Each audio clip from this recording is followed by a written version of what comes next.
Bienvenue, comme Valérie a dit, si vous êtes nouveau ici pour la première fois, on est content de se passer ce temps-là avec vous. On a commencé une série Follower qui se trouve finalement à être la thématique sur c'est quoi un disciple de Jésus-Christ. Donc peut-être que vous avez été invité justement ce matin parce que quelqu'un se fait baptiser, vous êtes venu, vous êtes de la famille, vous êtes amis, peut-être que vous êtes en ligne, puis vous dites c'est quoi l'affaire des baptêmes, c'est quoi cette idée d'être un disciple de Jésus-Christ en 2021?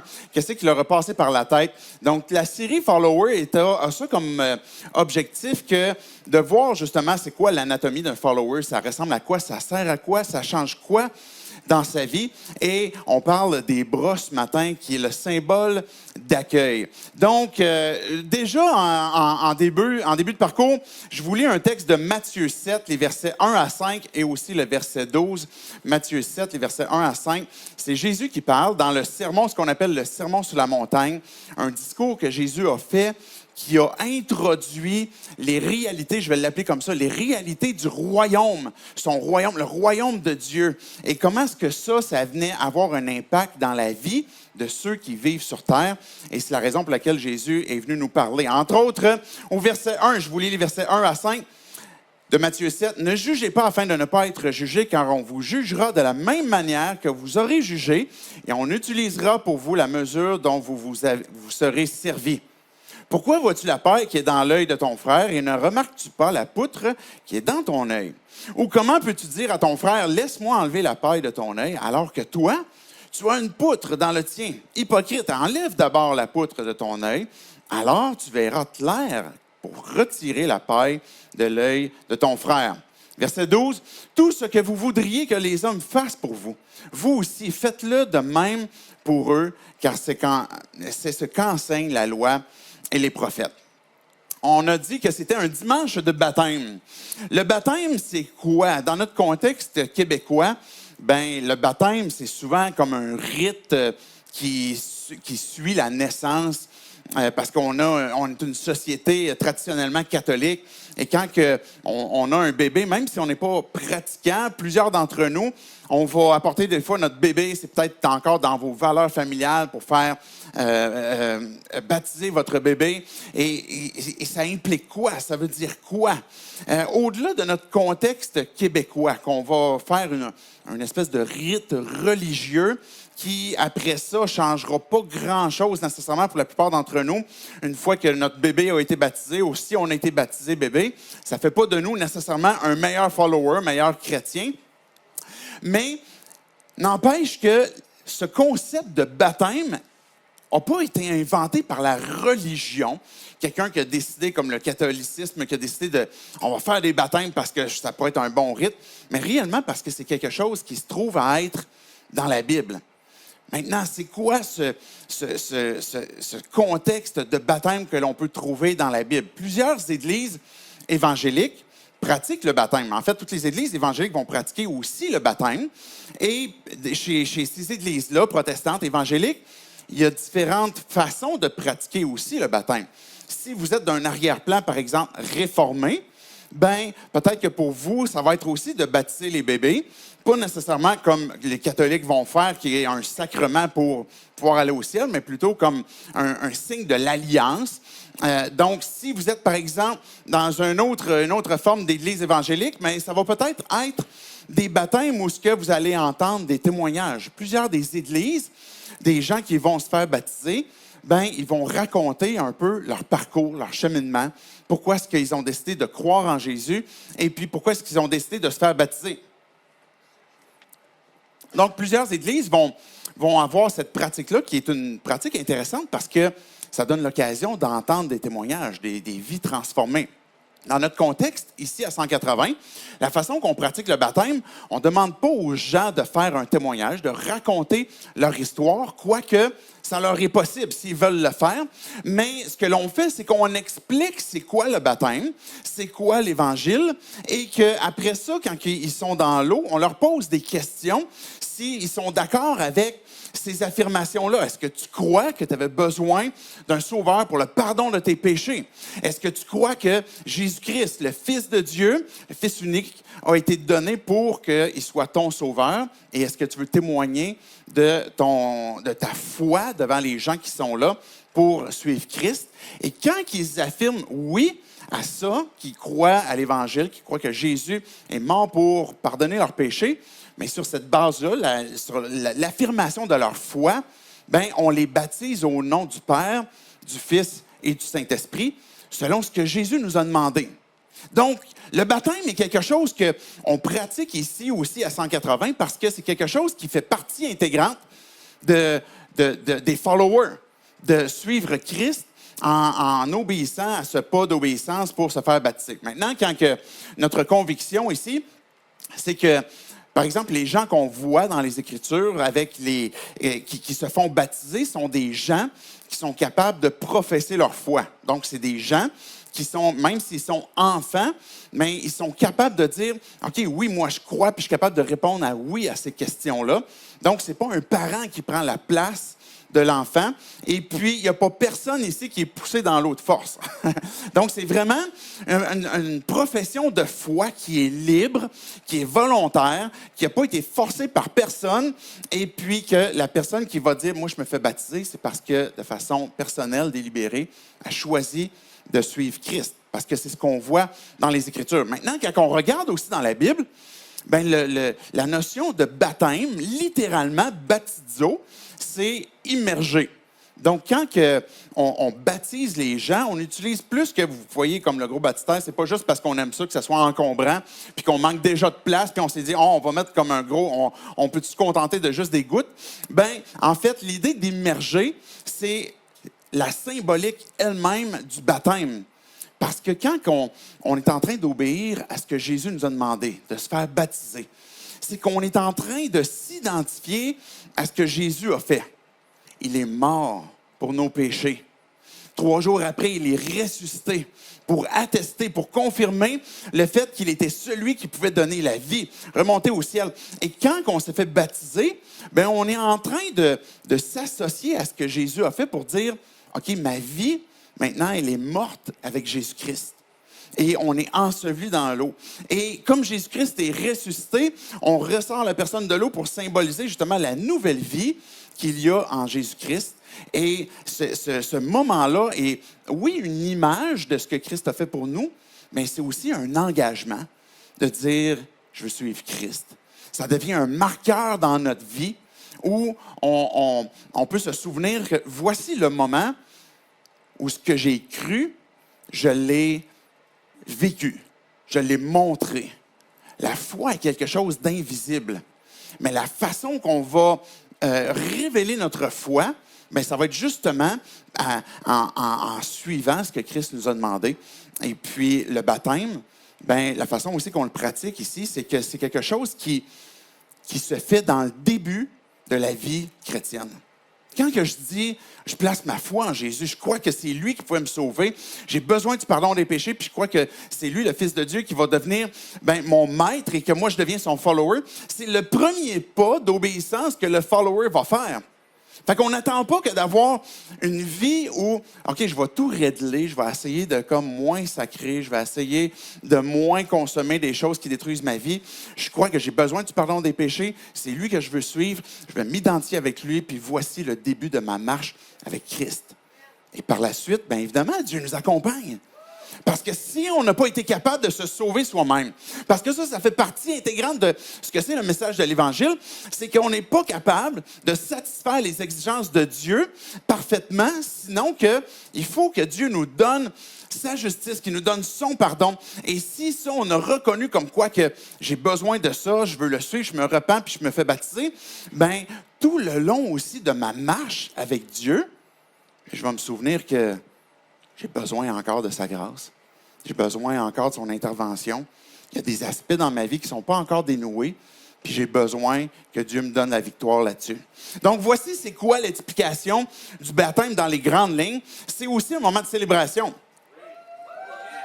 Yes, je suis content que vous êtes déjà un peu allumés, parce que C'est un moment où, justement, c'est l'occasion de célébrer où ce qu'on voit des gens qui ont décidé de montrer qu'ils ont fait ce 180, ils ont fait ce 180 pour suivre Christ. Et quand que, tantôt, on va les baptiser puis on va les ressortir de l'eau, c'est l'occasion d'applaudir, c'est l'occasion de célébrer avec eux et puis prier aussi pour eux, s'il vous plaît, même avec les prochains jours dans l'après-midi pour que Dieu les accompagne aussi dans leurs décisions qu'ils ont prises et puis être prêts aussi même à être confrontés, si nécessaire, par rapport même à leur foi. Donc, quand on baptise au nom du Père, du Fils et du Saint-Esprit, c'est quelque chose que Jésus nous a demandé.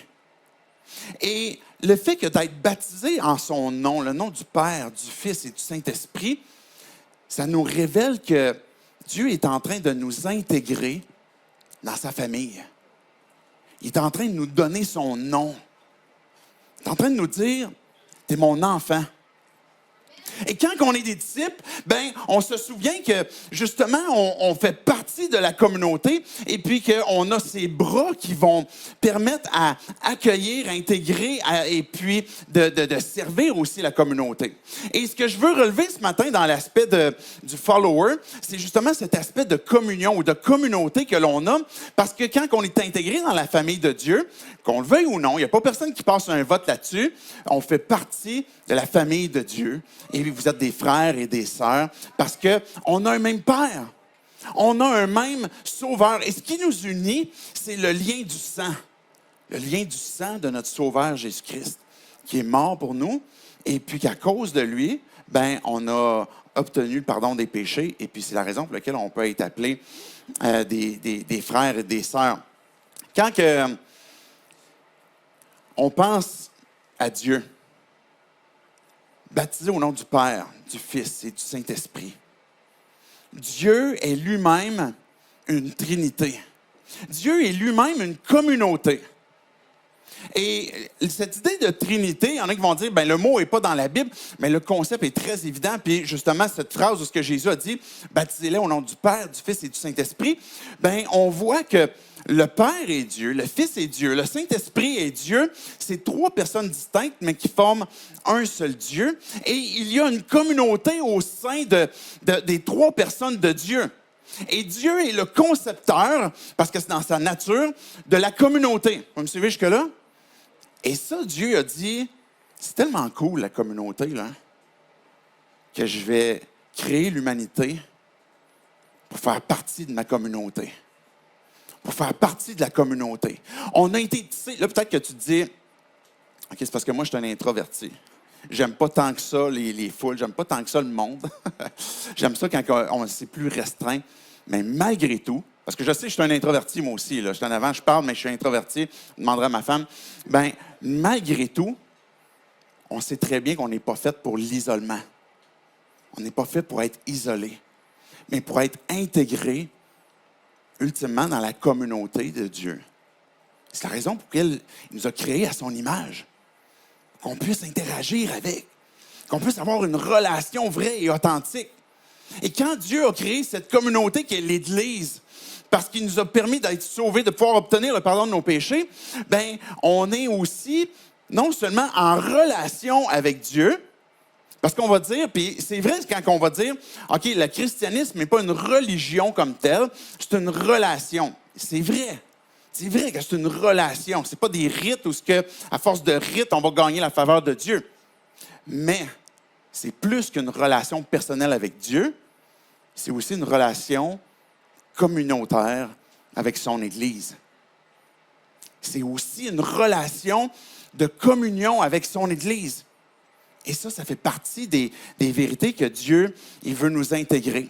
Fait que Dieu a voulu nous partager sa communauté, nous partager sa joie, nous partager cette relation aussi qu'on peut avoir les uns avec les autres et nous montre comme quoi qu'on a été créés pour la communauté. Puis chacun d'entre nous, à quelque part, on va appartenir à certaines communautés. Peut-être c'est votre travail, peut-être c'est les études, peut-être que vous avez une petite communauté d'étudiants, peut-être que ça va être une équipe sportive, peut-être que c'est une communauté de philatélistes qui collectionnent les timbres, c'est ça, des philatélistes? Je ne sais pas. On a tous une communauté, quelque part, la famille, l'Église. Peut-être que ça va être une communauté sur un jeu vidéo quelconque, où ce que vous appartenez à un petit groupe, un band de musique. Quand on pense à la communauté, il y en a qui sont contents pour la communauté de band de musique. On est content de les avoir aussi tantôt, ils vont nous conduire dans la louange. Mais quand on pense à la communauté, bien, on pourrait arriver quand même à un point où ça me fait peur. J'ai peut-être pas tant envie que ça d'intégrer une communauté puis qu'on me voit comme ce que je suis vraiment. Parce qu'une vraie communauté, c'est plus que je connais ton nom, tu connais mon nom, puis tu sais que j'aime m'habiller de telle façon. C'est que là, on est en train de se montrer vulnérable. On est en train de se montrer authentique. Et cet aspect de communauté, des fois, nous fait peur. Parce qu'on a peur d'être déçu, on a peut-être peur de décevoir quelqu'un. Peut-être qu'on a peur que d'être confronté au jugement, comme on l'a lu tantôt. Ne jugez pas.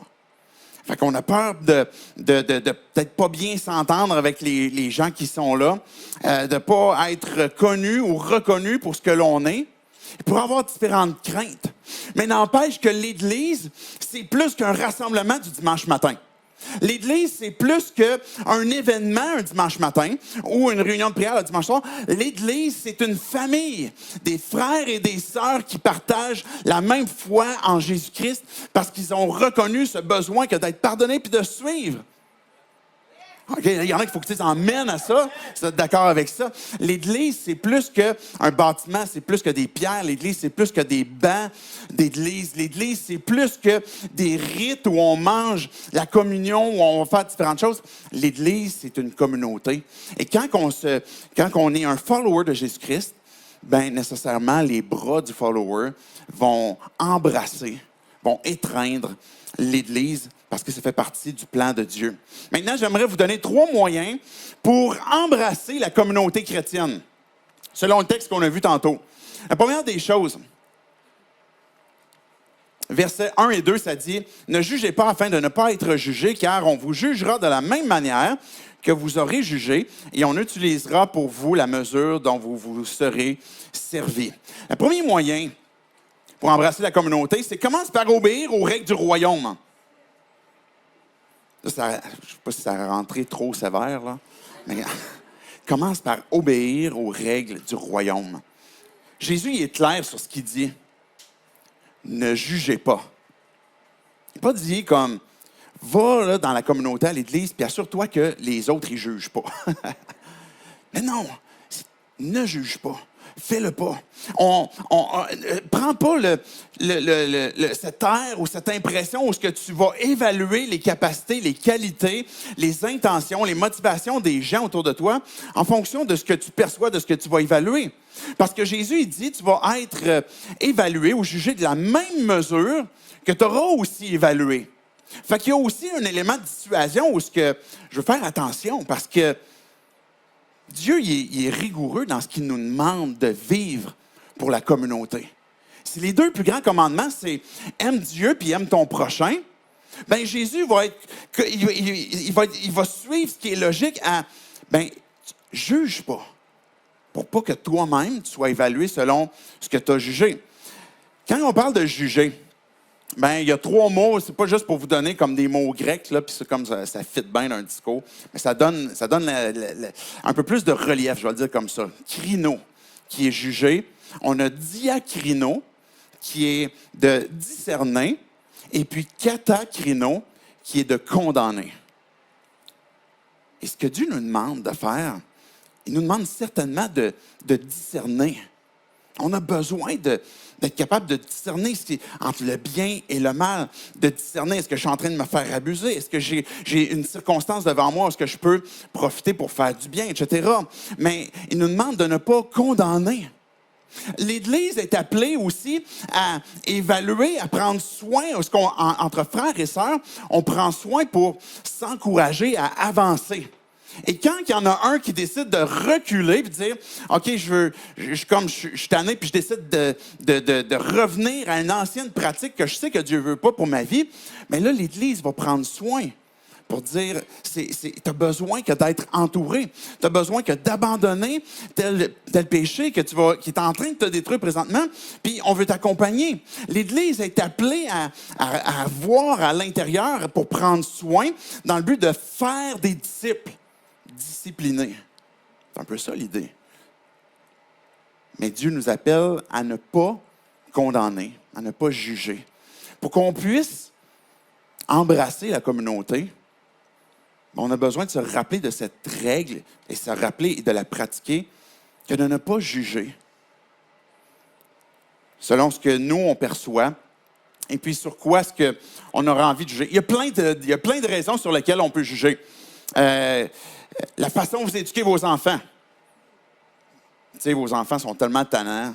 C'est clair que tu as un problème. Peut-être la façon dont vous allez utiliser l'argent. Tu fais bien trop de voyages, tu devrais en mettre plus à ta maison. Tu devrais peut-être moins manger, tu devrais peut-être plus aller au cinéma. Je sais pas. Hein? Bien, on peut avoir envie de se juger justement la façon qu'on va utiliser l'argent, la façon qu'on va utiliser notre temps. Bien, tu devrais comme prendre du temps pour passer à tondeuse chez vous une fois de temps en temps. Ça, c'est ma femme qui me dit ça des fois. Hey, la pelouse est rendue longue, je pense que je vais m'acheter une vache. Mais la façon dont on utilise notre temps. Est-ce que je suis en train de procrastiner? Je suis trop souvent sur Facebook ou Instagram, ou est-ce que finalement, je travaille trop? Et donc, on peut facilement se juger. La question des choix de santé aussi. T'es-tu fait vacciner? Tu t'es pas fait vacciner? Et puis là, on va se juger à l'intérieur même d'une communauté. On ne peut pas faire ça. C'est des choix de santé. Je parle de vaccin, mais en fait, ça peut être c'est au-delà de ça. Là. Ça peut être la façon de manger, le type de régime que tu as pris, même si c'est végétarien, par exemple. On ne juge pas ceux qui font ce choix-là. Mais c'est correct. Hein? Ou notre nationalité.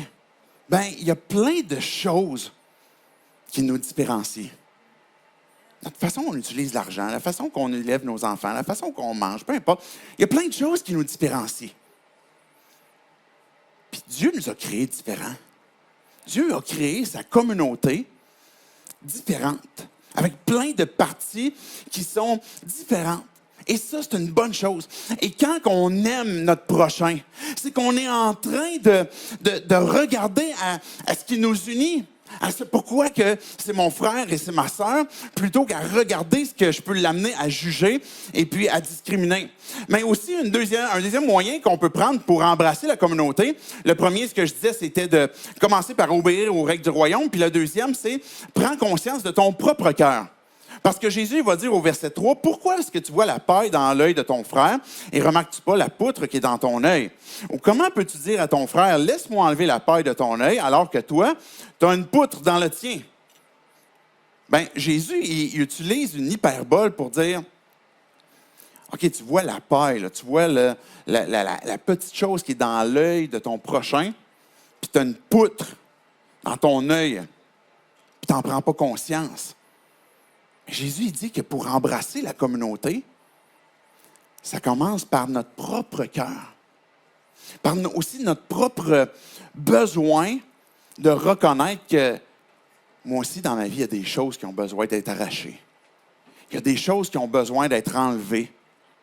Et puis quand on s'attarde à regarder l'œil du prochain, on ne prend même plus conscience de ce qui nous habite. Et quand on veut embrasser la communauté, bien, on a besoin de se rappeler justement que j'ai aussi des difficultés. J'ai aussi besoin d'un sauveur. J'ai aussi des choses que j'ai besoin d'abandonner puis de confesser. Regardez, tournez avec moi dans Romains 2, les versets 1 à 4 que je vais vous lire. Romains 2, versets 1 à 4, il va dire « Qui que tu sois, homme, toi qui juges, tu es donc inexcusable. En effet, en jugeant les autres, tu te condamnes toi-même. » Ce que Jésus disait tantôt, on évalue avec la même mesure qu'on a jugé. Puisque toi aussi, toi qui juges, tu agis comme eux. Nous savons que le jugement de Dieu contre ceux qui agissent ainsi est conforme à la vérité. Et penses-tu, toi qui juges les autres, les auteurs de tels actes, et qui les fait aussi, que tu échapperas au jugement de Dieu? Ou méprises-tu les richesses de la bonté, de sa patience et de sa générosité en ne reconnaissant pas que la bonté de Dieu te pousse à changer d'attitude? Ces caractéristiques qui peuvent nous amener à s'isoler peut-être de la communauté et puis à ne pas embrasser justement une communion authentique, bien, nous emmènent à j'accuse les autres puis je m'excuse moi-même. C'est ça que Dieu vient de dire dans le texte qu'on a lu. Je mesure ou je vais évaluer les autres avec le mauvais standard, selon ce que moi j'évalue, selon ce que moi je pense. Ou bien penser que juger les autres nous place en meilleure position. Parce qu'on est en train de se placer au-dessus, puis on est en train de dire qu'est-ce que les autres devraient faire. Et je prends à la légère, finalement, ce que Dieu est en train de nous dire, la bonté, la patience, la générosité de Dieu qu'il y a envers moi. Plutôt que de pointer du doigt, puis de dire, moi aussi, là, j'ai un besoin. Et puis, Dieu, il est patient avec moi. Quand on juge, on pense que le péché des autres est pire que le nôtre. Puis, ce que Dieu est en train de nous dire, c'est, je suis patient avec toi. Puis, je suis généreux aussi avec toi.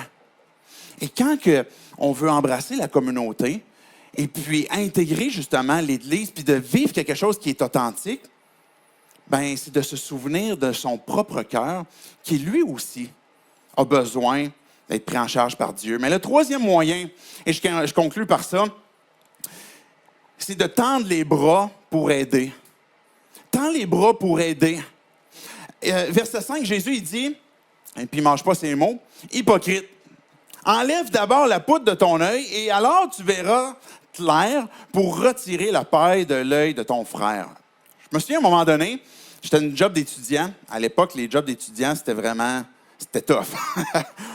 C'était vraiment étudiant. C'était vraiment payé pas cher. Puis je taillais des sapins de Noël.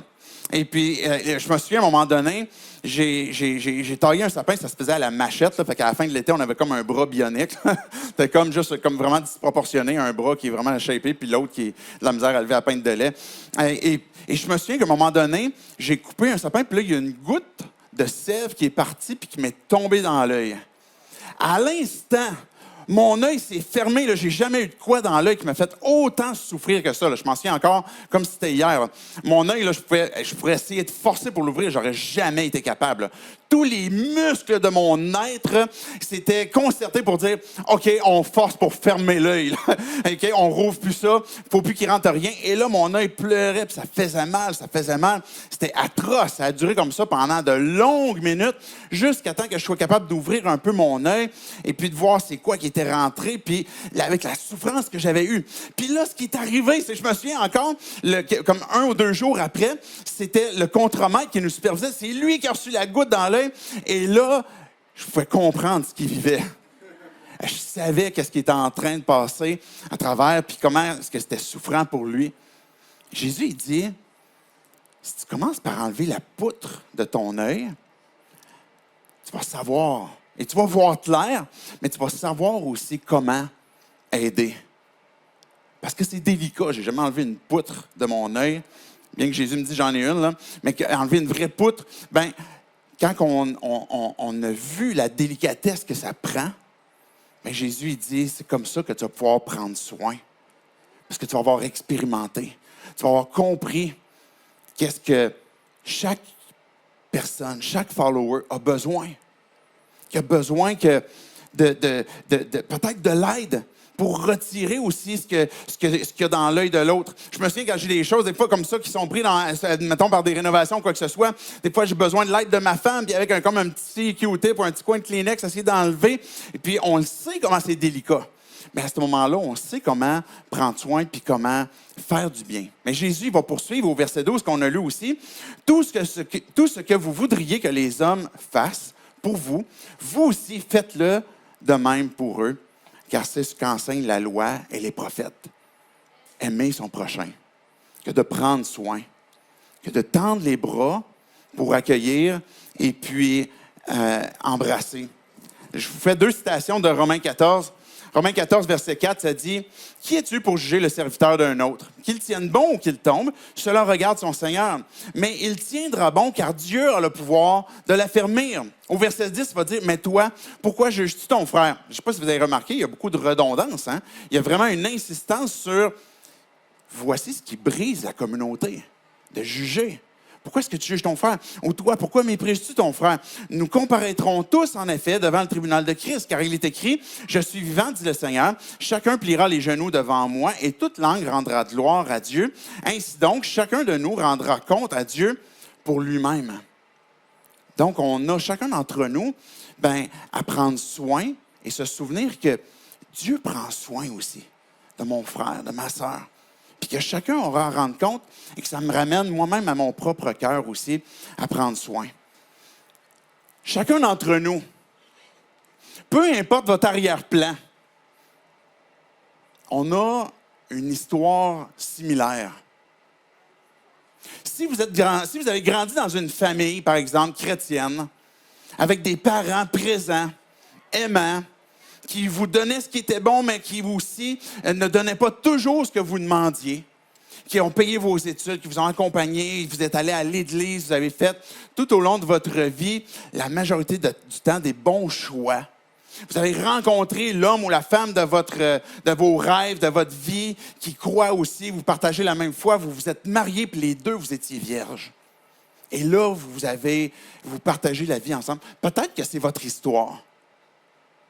Peut-être qu'à un autre opposé complètement, on pourrait peut-être même ne pas parler de famille.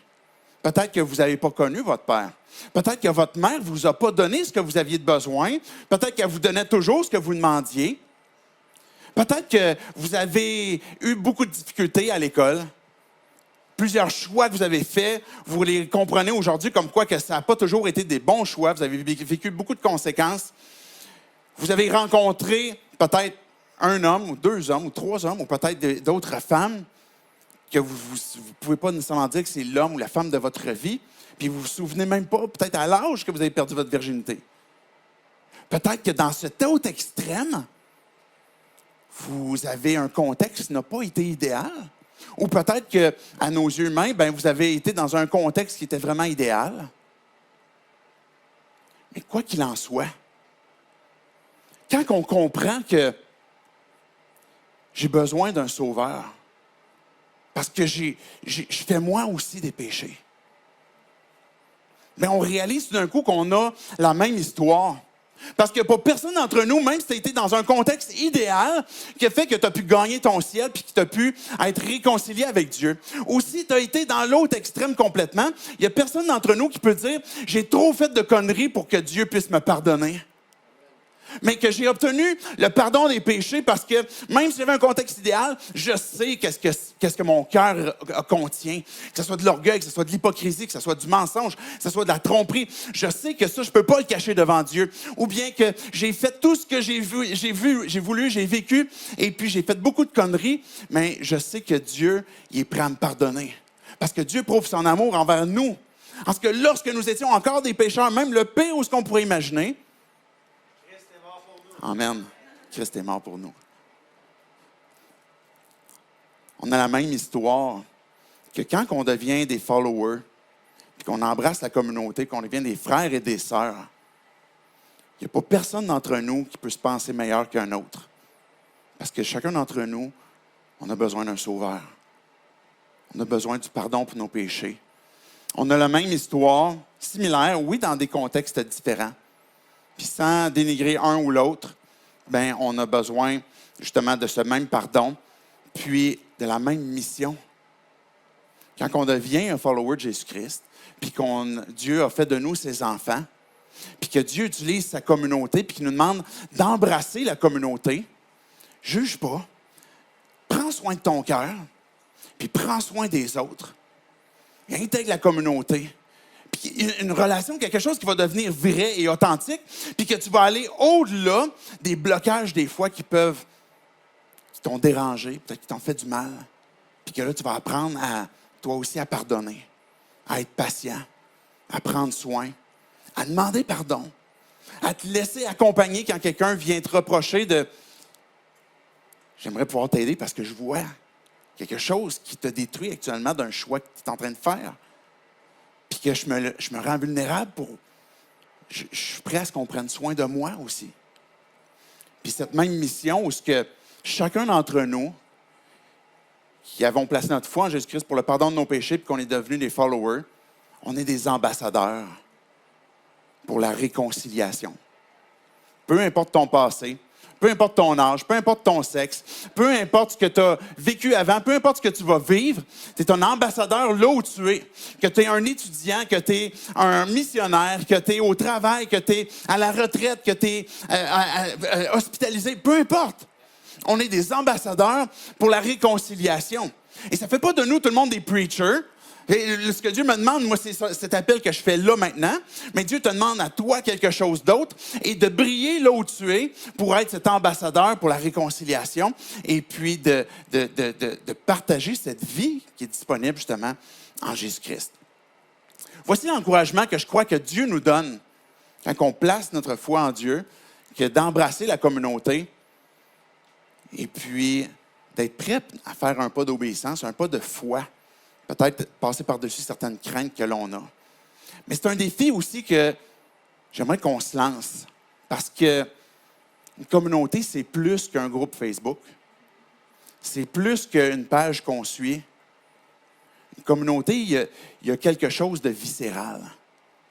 C'est plus que de se partager des photos, mais c'est de vivre certains aspects de notre vie ensemble. Puis qu'on a besoin d'aller au-delà de ce que peut-être on est habitué dans notre société ou qu'on considère comme étant une communauté. De vivre cette famille que Dieu veut que l'on vive. Je vais terminer par la prière. Le Ben peut commencer tranquillement pour nous amener aussi dans la louange, parce que la louange est une occasion de pouvoir dire merci à Dieu, de pouvoir l'adorer, de pouvoir le glorifier, puis de dire, Dieu, les vérités que je viens d'entendre ce matin, je veux te rendre l'adoration, je veux te dire merci. Fait que c'est une occasion de chanter, une occasion de dire à Dieu nos louanges, et puis même aussi dans nos cœurs, ces prières. Dieu, je veux te dire merci pour ta parole, merci parce que Jésus, tu nous appelles à regarder notre propre cœur, regarder notre besoin que l'on a. On veut pas mépriser, Dieu, la générosité, les grâces que tu as envers nous, cette bonté que tu as envers nous. Se souvenir, Dieu, comment est-ce que tu nous as intégrés dans cette relation-là avec toi. Parce que Dieu, tu es, premièrement, toi-même, cette communauté dans laquelle tu nous invites à participer, à vivre cette relation vraie et authentique. Et Dieu, on veut te louer pour l'Église. L'Église avec un grand E, pas juste l'Église 180, mais tous ceux qui sont des frères, des sœurs, qui t'appartiennent. Dieu, c'est cette communauté que tu as créée. Et je te demande de la bénir, que d'en prendre soin, que d'ouvrir notre esprit, ouvrir nos cœurs pour comprendre c'est quoi ce pas d'obéissance que tu veux que l'on fasse. Comment est-ce que tu veux qu'on abandonne nous-mêmes, Dieu, peut-être les jugements, les préjugés que l'on a, on peut te confesser, t'abandonner. Et Dieu, viens nous donner tes yeux, viens nous donner ton cœur, viens nous donner tes oreilles pour qu'on puisse voir, entendre, comprendre, apprécier comme ce que toi tu vois, comme ce que toi tu nous vois, comment est-ce que toi tu vois notre prochain. Et puis qu'on puisse vivre cette communauté comme follower qui est authentique, qui est vraie, qui est une famille imparfaite, mais que tu restaures jour après jour.